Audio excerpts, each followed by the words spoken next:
Well, it looks like Nikki Haley, Donald Trump's only remaining rival in the Republican race to the White House, is suspending her campaign. U.S. media reporting the former UN ambassador will end her campaign with an announcement from her home in South Carolina later this Wednesday. That speech will be coming at 4 p.m. Paris time. Now, she's had promised to stay in the race until at least Super Tuesday, but it looks like despite her win in the Vermont primary, that's where her road to the White House, this year at least, is set to end. Well, her move coming after both Donald Trump and Joe Biden swept to big wins in the Super Tuesday voting across the U.S. Not a lot of surprises in that big day of primary votes, with the presidential election this November now looking set to be a face-off again between the current and former leaders. They call it Super Tuesday for a reason. This is a big one. And they tell me, the pundits and otherwise, that there's never been one like this. There's never been anything so conclusive. This was an amazing night, an amazing day. It's been an incredible period of time in our country's history. Well, for more on the Super Tuesday results, I'm joined by U.S. politics specialist Andrew Smith, who joins me now from New Hampshire. Andrew, thanks for taking the time to speak to us very early this morning for you. It does look like Nikki Haley is going to announce that she is dropping out of the race. Does that come as much of a surprise to you? Not really. She hasn't really. She's won two primaries in Washington, D.C. and Vermont, and in both of those places with a lot of help from Democrats. So it's not surprising that she's dropped out. She hasn't really been able to expand her voting base from those people who are really the anti-Trump Republicans and maybe some independents and Democrats who wanted to vote on the Republican side. But she really didn't have anywhere to go.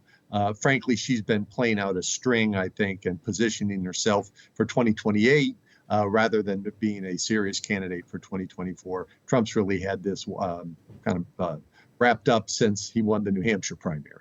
He certainly has, but Nikki Haley does still seem to be showing that there are still a quarter to a third of Republicans who don't want Donald Trump. How do you think those voters are going to vote long term? Do you think they will end up voting for Trump anyway or not? Yeah, I think by the time the election comes around in November, most of them will vote for Trump.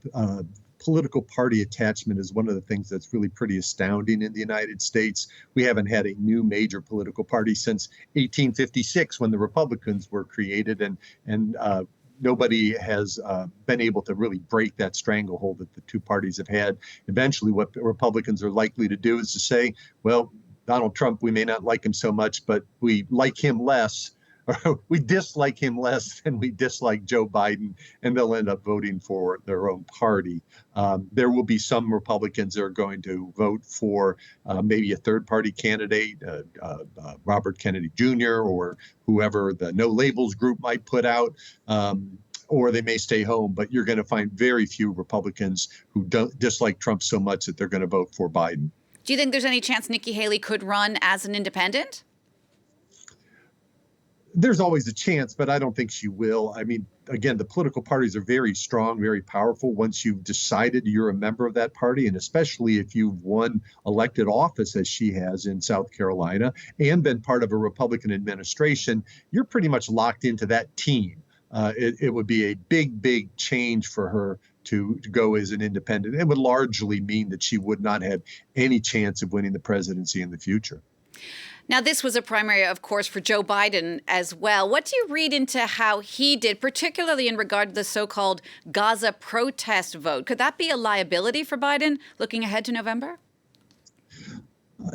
Potentially, it could be. I think could see it in a couple states. But the state that he did worse in yesterday, or the two states that he didn't do as well as he possibly could have. One would be Vermont, because so many of them would have voted over for Nikki Haley. But Massachusetts is a good bellwether state, a highly educated state, high income, very progressive in its politics. And you saw that more than 10-15% of the voters there voted for somebody other than Biden, and about 9%, 10% voted for uncommitted, which means that there was definitely that protest vote. So there is a significant portion of the Democratic electorate who are not happy with Biden and his position on Gaza.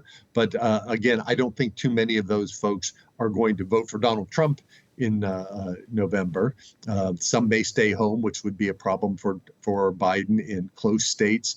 But I think right now they're in a position where you can have a protest vote because, frankly, the nomination for both parties has been wrapped up for quite some time. Underneath this campaign, however, what we can really see and feel is this growing sense of how divided the U.S. is at the moment. Where do the cracks show the most for you? Well, between the two parties is still the biggest crack. That's by far the biggest fissure. I think that we have people lining up based on the position of their party and rationalizing their support for their party.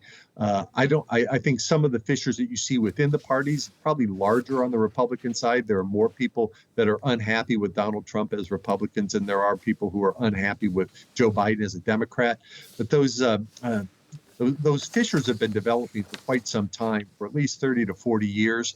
The two parties have shifted themselves into different parts of the electorate. The Republican Party is now largely the party of blue-collar voters, and the Democratic Party is the party of elites and minorities.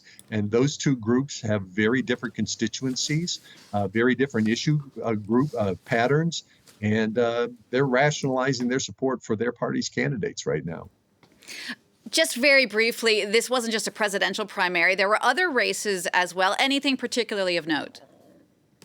The one that's going to get the most attention is the Steve Garvey, now Adam Schiff race out in California. That's something that Adam Schiff is really happy about because California has this strange primary in which the top two candidates, regardless of which party they come from, will be on the ballot in November. And Adam Schiff, who is a Democratic congressman, did not want to have to face off against another Democrat in that very progressive, very blue state of California. He's very relieved that Steve Garvey, a former baseball star with the Los Angeles Dodgers, is the Republican nominee and will be on the ballot because he is very, very likely to beat Garvey in that race. All right, Andrew, thanks for that. That's Andrew Smith speaking to me from New Hampshire. Happy to be here.